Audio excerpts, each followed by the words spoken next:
Hello Yu-Gi-Oh players and welcome to Yu-Gi-Oh! Business Casual. I am your host, the RJB0. So recently I made the mistake of going onto a forum and talking about Yu-Gi-Oh! And I ended up eventually on this thread where a guy was complaining about all the usual things. You know, how none of his old decks are good anymore, which means that automatically power creep has made the meta degenerate and skillless, and people don't care about fun anymore. They just throw $900 or $1,000 or whatever the arbitrary number of the day is at the best deck of the format, and then they throw cards on the table and apparently don't play Yu-Gi-Oh! Anymore, and then they automatically win. And you guys get the idea. You guys have heard people talk like this before, I am sure. And so I come in and I start talking about business casual Yu-Gi-Oh! Because that's what I do, and I want to spread the gospel and make it a thing, hopefully. And so the question was eventually posed to me, what's the difference? What is the difference between a player who wants to play competitively, but focuses on creativity and fun, versus a person who plays casually and wants to be creative and have fun with the game and complains about how the game isn't fun anymore? And that's actually a really important distinction, and I'm glad that it came up at the time it is, because what better way to spend my 300th video than discussing the core of Business Casual Yu-Gi-Oh! And debunking some myths. So let's answer the question, what is the difference between a business casual player and a meta hater / complainer / hater / whatever you want to call them? There are a few important differences that I have written down on this handy dandy note card right here. The first has to do with a term called fostalgia. I don't know if you guys have heard this before. The term fostalgia basically means this like vague but deep longing for a simpler time that never happened. And that term applies very much to Yu-Gi-Oh! Players, especially these kinds of meta haters who say that the game has become skillless, how the creativity has been sucked out of the game, how it's all archetypes' fault and stuff like that. The archetype thing is debatable, and it does create an interesting discussion that we can have later, but the point is, these players assume that in the past the game was better, that the game was more creative, that it was more fun, and that there weren't top-tier decks. But business casual players, we understand that that's not true. We understand that there has always been a set of best decks every format going back through the game of Yu-Gi-Oh! Every format, there's been a set of dominant strategies that the majority of competitive players go through, and that there has been a very limited set of top-tier decks. And that's just how the game goes. Even if you go back, like, to the GOAT control days, GOAT control was the dominant strategy. You could tech in some different cards and change up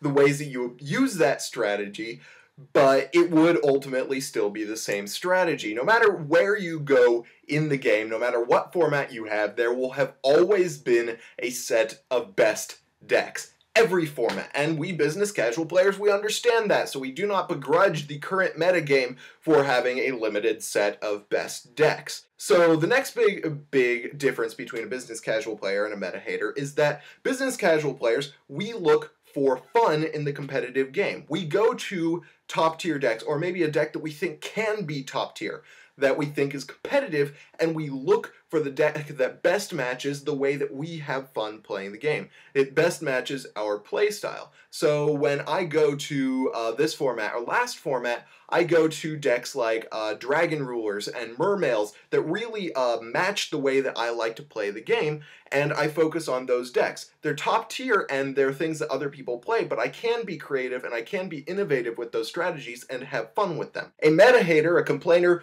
will never pick up a meta deck, no matter how much it matches their playstyle, unless the meta deck is an old deck that they already had that somehow got new support, which business casual players love. We are totally all over old decks getting new support and playing new decks.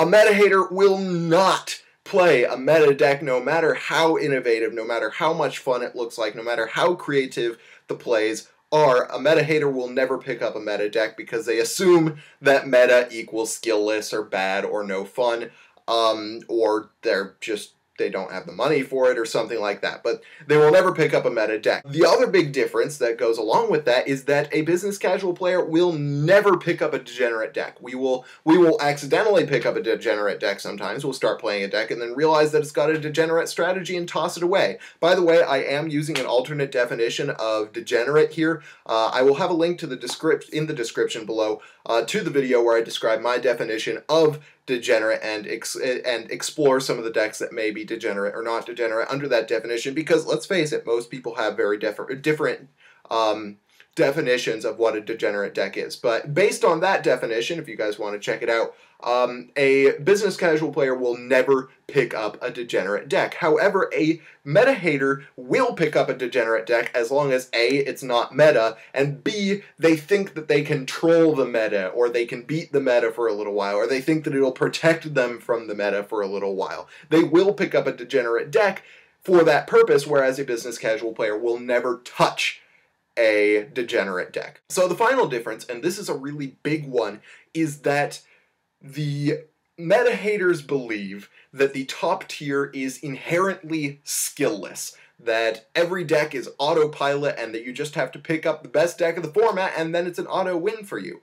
But business casual players, we understand that there's a lot more to it than that. We understand that you sometimes have to face the mirror match in which you're playing against other players who have the best deck of the format, or you're playing against people who have strategies that take down the best deck of the format, and you have to battle through those things in order to win these competitive events, even if you have the best deck of the format. We also don't just inherently assume that top tier decks are skillless. We know that it takes skill to play a Mermail deck. We know that you have to think through a Fire Fist strategy. So it's not an automatic win. You actually have to build your skill in order to become a better player. And that's the final and most important difference. Business casual players, yes, we focus on innovation, creativity, and fun, but they're at the core of that is improving ourselves as players, because if we don't improve ourselves as players, if we're consistently bad players, we can't be innovative and creative and still be competitive. You can't be a bad player. You can't not understand how the game works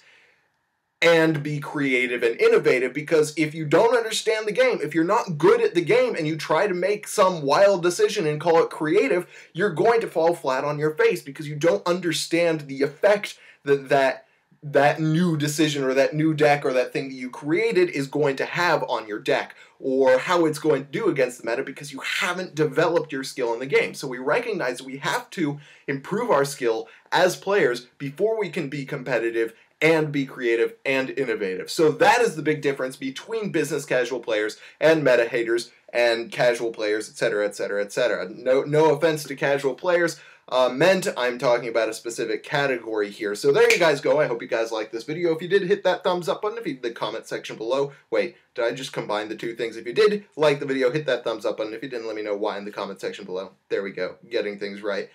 And then, of course, subscribe for more decks discussion, analysis, and general Yu-Gi-Oh! Shenanigans. Meanwhile, thank you guys for watching Yu-Gi-Oh! and Business Casual. I'm your host, the RJB0, and I gotta jet.